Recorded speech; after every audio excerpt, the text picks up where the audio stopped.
เวลาได้ยินเสียงคลื่นคุณนึกถึงอะไรหรอหาดทรายแสงแดด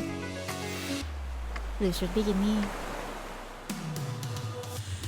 ชุดที่เหมือนสัญลักษณ์ของการเที่ยวทะเลเกิดขึ้นเพราะว่าการทดลองระเบิดนิวเคลียร์และนโยบายที่ขอให้คนช่วยประหยัดผ้าในช่วงสงครามโลก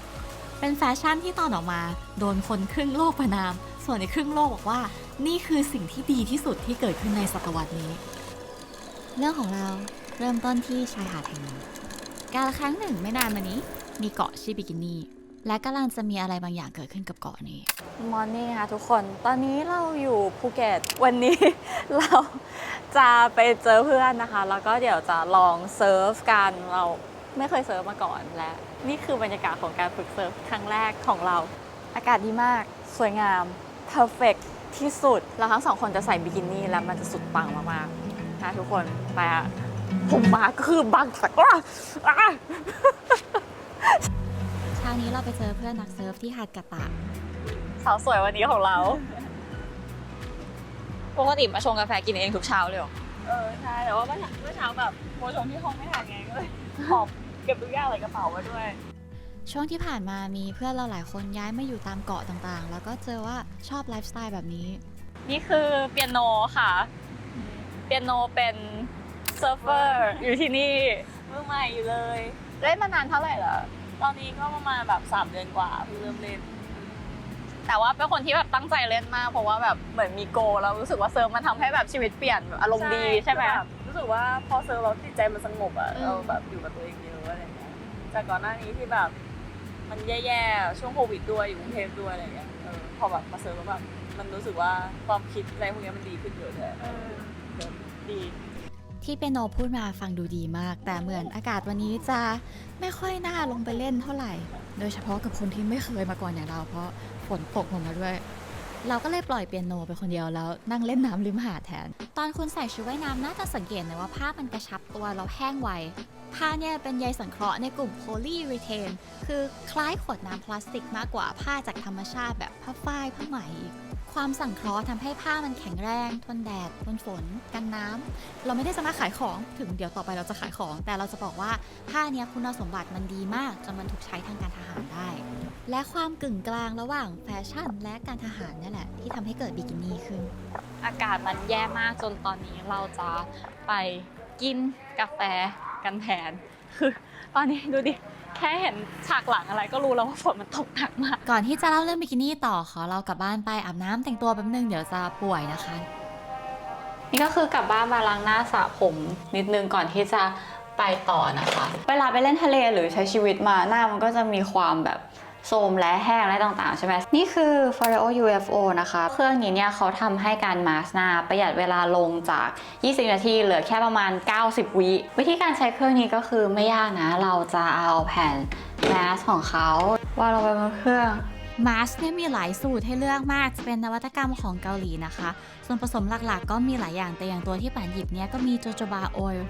เปิดแอปแล้วก็เลือกทรีทเมนต์ที่แมทช์กับแผ่นมาสก์ที่เราเพิ่งใส่ลงไปตัวเครื่องมีระบบความร้อนช่วยเปิดรูขุมขนใบหน้าไม่พอยังมีเทคโนโลยีการสั่น T-sonic pulsation ช่วยผลักอาหารจากแผ่นมาสก์ให้ซึมลงสู่ผิวอย่างล้ำลึกและสุดท้ายเนี่ยก็ปิดด้วยระบบความเย็นช่วยกักเก็บความชุ่มชื้นให้กับผิว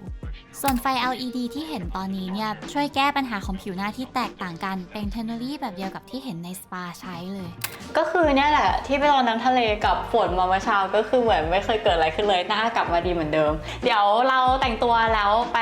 หาอะไรทำอย่างอื่นกันต่อเจอกัน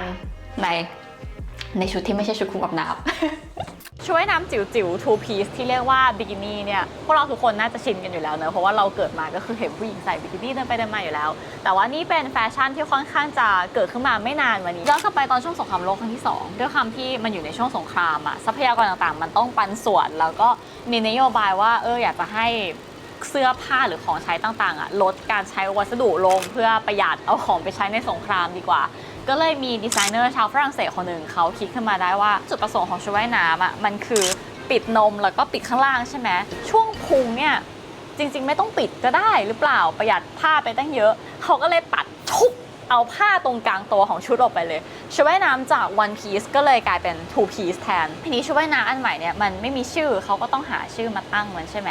พอดีกับตอนนั้นเนี่ยสหรัฐเขาเพิ่งเสร็จสิ้นการคิดค้นระเบิดนิวเคลียร์แล้วก็กำลังจะทดลองระเบิดนิวเคลียร์ให้ Public รู้เป็นครั้งแรกว่าเนี่ยอเมริกามีระเบิดใหม่ที่แสงยานุภาพสูงมากเลยนะแล้วเขาจะทดลองให้คนทั้งโลกเห็นความยิ่งใหญ่นี้โดยการเอาระเบิดไปทิ้งบอมที่เกาะที่ชื่อว่า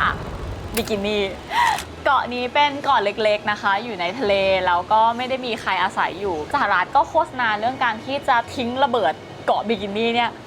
ทุกสื่อไม่ว่าจะทีวีหนังสือพิมพ์วิทยุในยุคนั้นเนี่ยก็คือลงข่าวเรื่องสหรัฐจะทดลองระเบิดนิวเคลียร์ที่เกาะบิกินี่ทั้งสิ้นคำว่าบิกินี่ก็เลยกลายเป็นคำที่ทุกคนได้ยินติดหูแบบเป็นคีย์เวิร์ดที่ดังในยุคนั้นตัวดีไซเนอร์ที่เพิ่งคิดชุดว่ายน้ำทูพีซได้เนี่ยเขาก็เลยแบบไม่มีอะไรจะดีไปกว่าการเกาะกระแสสิ่งนี้อีกแล้วก็เลยตั้งชื่อชุดว่ายน้ำตัวเองว่าบิกินี่ทีนี้เนี่ยพอชุดว่ายน้ำเนี้ยออกมาสู่สายตาสาธารณชนครั้งแรกอะมันเป็นที่พูดถึงมากเพราะว่าครึ่งหนึ่งก็คือบอกว่าโอ้โหสวยเฮ้ยแบบ innovative มากอีกครึ่งหนึ่งก็บอกว่าอุบาทโป๊ทุเรศแบบผิดศีลธรรมจรรยากันอันดีงามมากในขณะเดียวกันเรื่องของการทดลองระเบิดที่เกาะบิกินี่อ่ะครึ่งหนึ่งก็เห็นด้วยอีกครึ่งหนึ่งก็ไม่เห็นด้วยดังนั้นไม่ว่าแบบมันจะถูกต้องหรือไม่ทั้งไอ้ชุดว่ายน้ำน้อยชิ้นและการทิ้งระเบิดเนี่ยเป็นหัวข้อที่คนทั้งโลกจับตามองและพูดถึงมันก็เลยกลายเป็นส่วนหนึ่งของวัฒนธรรม pop culture ของโลกเราไปเลยแล้วพอมันเป็นเรื่องที่คนพูดถึงเยอะขนาดนั้นนะหมายถึงเรื่องของการทิ้งระเบิดนะมันก็เลยเริ่มมีการชมคนที่ทำอะไรเจ๋งๆเท่ๆว่า you're such a bomb เหมือนคำว่าเธอแม่งเจ๋งมากแต่ว่าก็คือเอาสิ่งที่เขารู้สึกว่าเท่ที่สุดตอนนั้นก็คือระเบิดมาชม in a way พอมีผู้หญิงที่ฮอตมากๆใส่ชุดบิกินี่ two piece เดินไปเดินมาคนก็เลยเริ่มชมว่าแม่งเธอแม่งสวยฮอตสัสๆแบบ you're such a bomb you're such a bombshell ก็เลยกลายเป็นวลีที่ใช้ชมคนกันมาจนถึงทุกวันนี้ไม่น่าเชื่อเลยเนอะว่าของธรรมดาทั่วๆไปที่เราเห็นมาตลอดชีวิตจะมีที่มาขนาดนี้นอกจากเรื่องบิกินี่ที่เรารู้สึกเปลี่ยนไปแล้วความรู้สึกที่เรามีต่อคนเล่นเซิร์ฟก็เปลี่ยนไปหลังจากเจอเปียโนด้วยเหมือนกันเราเห็นเปียโนเซิร์ฟแล้วเรารู้สึกว่าแบบเขาสง่างามมากเลยอะแล้วเราชอบเวลาเห็นคนมีแพชชั่นใช่ปะก็เลยคิดว่าอยากจะทำอะไรเซอร์ไพรส์เขาหน่อยเช่นแบบไม่รู้วาดบอร์ดมั้งเพราะว่าเป็นโนเคยบอกว่าอยากได้งานวาดรูปบนบอร์ดแต่เขาไม่ได้ specific ศิลปินคนไหนเราก็เลยแบบเป็นชั้นได้ไหมนะอะไรอย่างนี้เราก็เลยไปที่ร้านขายบอร์ดเราก็เพิ่งรู้ว่าบอร์ดทำมาจากพลาสติกหลายแบบและน้ำหนักไม่เหมือนกันแค่น้ำหนักเปลี่ยนนิดเดียวคนที่เซิร์ฟก็รู้สึกแล้วถ้าวาดรูปแล้วสีเยอะเกินไปคนเซิร์ฟก็เซิร์ฟไม่สบายอีกก็เลยสรุปว่าเราเอาบอร์ดที่เปียโนเล่นประจำอยู่แล้วมาวาดทีเนี้ยต้องตั้งใจวาดมากๆเลยนะเพราะว่าเป็นของที่เขาใช้จริงๆตัวเจ้าของบอกว่าอยากได้ภาพคลื่นที่แรงมากๆตอนช่วงพระอาทิตย์ตกดินแล้วก็ตัวเขาที่ยืนมองคลื่นอยู่แล้วก็คิดว่าจะออกไปดีไหมนะเพราะทุกครั้งที่ออกไปมันคือความไม่แน่นอนมันคือการต้องสู้กับใจตัวเองว่าจะออกหรือไม่ออกดีแต่สุดท้ายก็ตัดสินใจออกไปได้ทุกครั้งแล้วก็กลับมาอย่างมีความสุขหรือถ้าไม่ได้มีความสุขเพราะเจ็บตัวอย่างน้อยก็รู้สึกว่าได้เรียนรู้อะไรใหม่ทุกครั้งเวลาเราวาดรูปก็แอบรู้สึกคล้ายๆอย่างนั้นนะทุกครั้งที่จดผู้การลงไปก็คิดว่าจะวาดหรือไม่วาดดีภาพนี้จะวาดสวยไหมนะจะดีขึ้นหรือแย่ลงกว่าภาพที่แล้วแล้วคนจะคิดว่ายังไงตอนที่เห็นงานแต่สุดท้ายก็วาดทุกครั้งแหละแล้วมันก็สนุกแล้วก็รู้สึกว่าได้อะไรกลับมาทุกครั้งถึงมันจะไม่ใช่ภาพที่สวยที่สุดแต่น้อยเราก็ไม่เสียดายเพราะว่า